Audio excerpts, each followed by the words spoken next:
First Universalist Church of Rockland, Maine does not have 6 acres of land that they can turn into prairie gardens. This church goes back to the 18th century, but it's not in its original building. Environmental work here started in 2001 when a woman by the name of Ann Burt, who actually worked for the Friends Service Committee here in Michigan for quite a number of years. She's known as Andy. Her middle initial is D. So Andy Burt, she's the Environmental Justice Coordinator for the Maine Council of Churches. And in 2001, she came to this church and a number of others in Maine and asked if they would help promote climate change legislation. At that time, there was a movement to ask churches to help get senators to sign on to the Kyoto Protocol. And in Maine, they had 2 Republican senators who actually had pretty decent environmental track records. The people in Maine behave a little independently. So they said, sure, we'll help with that. They wrote letters, they did advocacy work. Andy also suggested that it was a lot more persuasive when you went and talked to your senators if you could say, and here's what we're doing in our church, because we care about this. So she was encouraging people to find ways to conserve energy so that they would have a little more legitimacy when they went out and said, and we want the nation to change its environmental practices with relation to energy. So they sold CFLs, the little curly Q light bulbs, and they worked on energy efficiency. And they did that for a few years. And then in 2004, 2005, they decided they were really feeling they needed to do something bigger, something more in relation to climate change. It was just so overwhelming. So they decided that they would apply for Green Sanctuary certification. The Unitarian Universalist Association, I should explain. Long ago, Unitarians and Universalists broke away from the Congregationalist Church because they didn't believe in the Trinity. Universalists were the rural communities and the Unitarians were the urban suburban communities. They were separate for 100 years, and then in the 60s they decided, we're both small but we have similar beliefs, why don't we get together and form the Unitarian Universalist Association. Some Universalists prefer to call it the Universalist Unitarian Association. People of faith don't always agree on everything, but basically they get along. So they're the Unitarian Universalist Association, or UUs for short. So the Unitarian Universalist Association has a Green Sanctuary certification process, similar to the Presbyterian Church's Earth Care congregation, whereby a church that does a certain amount of work in 4 areas, worship, education, social justice, and sustainable living, can be recognized as a green sanctuary. For this, you have to have participation from all of the different committees and the areas of activity in your church. So the Reverend Mark Glovin, he was never the leader of this process, but he was completely supportive of this process. And he preached a number of sermons during the years that they were working towards certification, connecting their environmental concerns and climate change issues to the values of the Unitarian Universalist tradition. And in particular, he focused on the first principle, or the first value, which recognizes the inherent worth and dignity of every person and is the basis for social justice work in the Unitarian Universalist communities. And the 7th principle, respect for the interdependent web of all existence of which we are a part, the basis for an environmental tradition. So he preached those sermons making that connection between faith and action. And they had a number of educational activities, but what really got interesting was the social justice work. They held a congregational meeting and they asked people what areas were particularly interesting to them, where were their concerns, where would they like to see action. And most people talked about food. Well, just about then, Andy Burt showed up again, and she said, hey, there are a couple of young farmers who are trying to start the first community-supported agriculture venture in Maine. Mind you, this is 2005. It's not a big farming state. They're a little behind us on this. And they're looking for people to help them. Would you be interested? And the church says, this is perfect, because we just said we wanted to do food for our social justice issue. So the church became the pickup location, and the church members became the first shareholders in this community-supported agriculture. Because the way this works is community members pay up front before the growing season to the farmers, providing them with the resources to buy the seeds, fuel for their tractors, what is needed in order to grow the food, and then throughout the growing season, those people who've paid in receive food back. They started with 15 shares. The next year they had 35, or 45. The next year they had 100. Today there are 200 people who belong to the Hatchet Cove Farm Sustainable Agricultural Efforts. And Bill and Reba made so much money that after the first 5 years they were able to buy the farm that they had been leasing to start this venture. Now, it wasn't just about wanting to know that the food was safe and healthy and organic and hadn't been treated with all those nasty chemicals.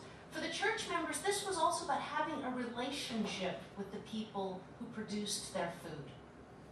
And that relationship grew so strong that Reba and Bill are now members of the church, and that's where they're taking their 2 children, whom they regard as the most important product to come out of their farm. They take them for religious education. So on a Sunday, they come to the church, the kids go to Sunday school, and the parents do the CSA thing.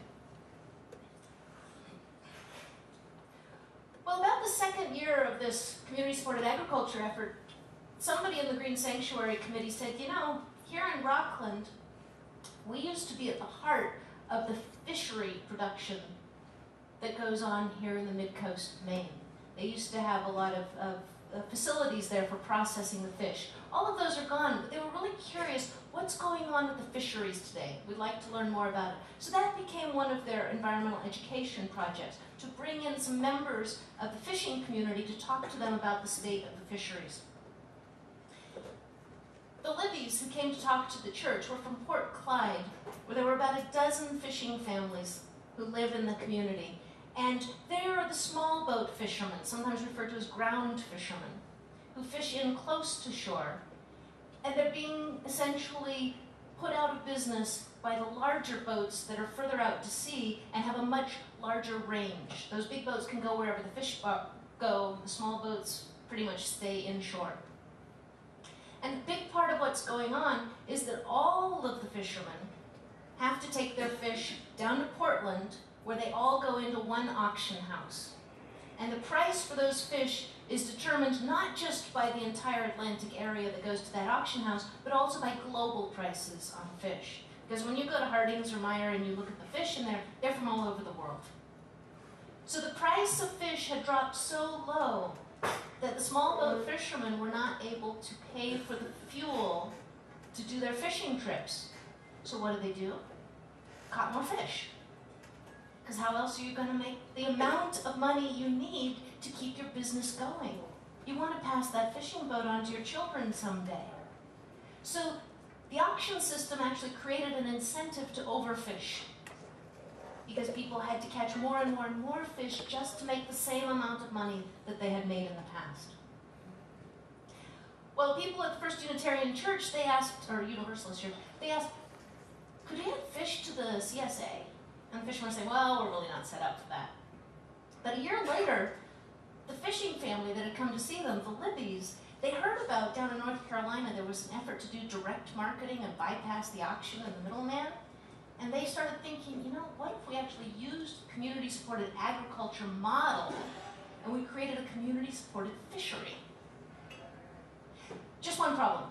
We got fish, we don't have a market. We need people. Who's got people? Church has people. So they went back to the church and they asked if they would like to help them create first community-supported fishery. And the church said, well, we'd love to, but we had this experience with the CSA, and what we've learned from it is it's probably going to start really small. But if you're patient and you have faith, it will grow. So the fishermen said, well, let's give it a try. Shrimp season starts in 3 weeks. And the church said, right. And the fisherman said, and we need to sell at least 100 pounds to make it financially viable. Right, 3 weeks to line up enough people to buy 100 pounds of shrimp.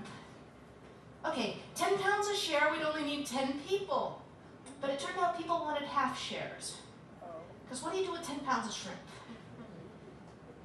So a week out, they've got 70 pounds. But the people in the church are saying, but we think it's going to work if you just have patience. conditions, it will get enough people. And the fishermen said, okay, we're going to give it a try. We're going to trust that it's going to work. And by the day they started, they had 130 pounds spoken for.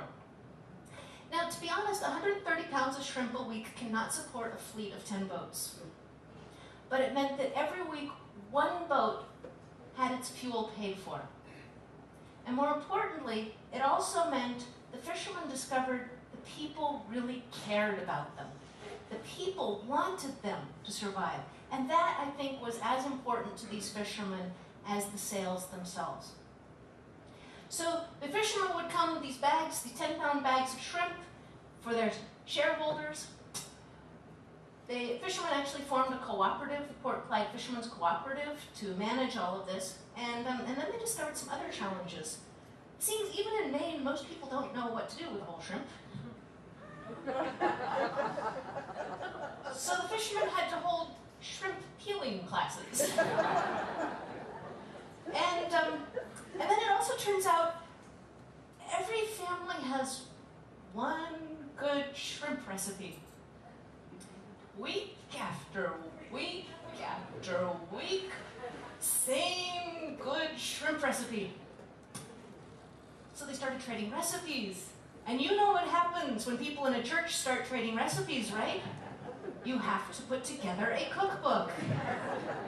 The original Maine Shrimp Cookbook is still available.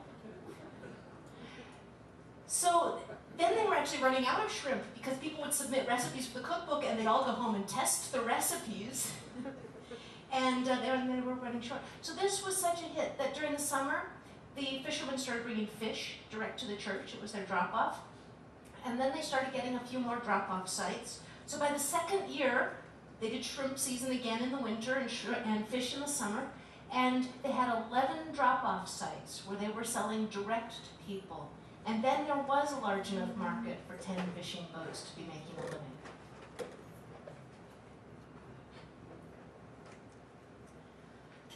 Now, Frank Mundo there on the left, he thought, okay, local food, that's nice.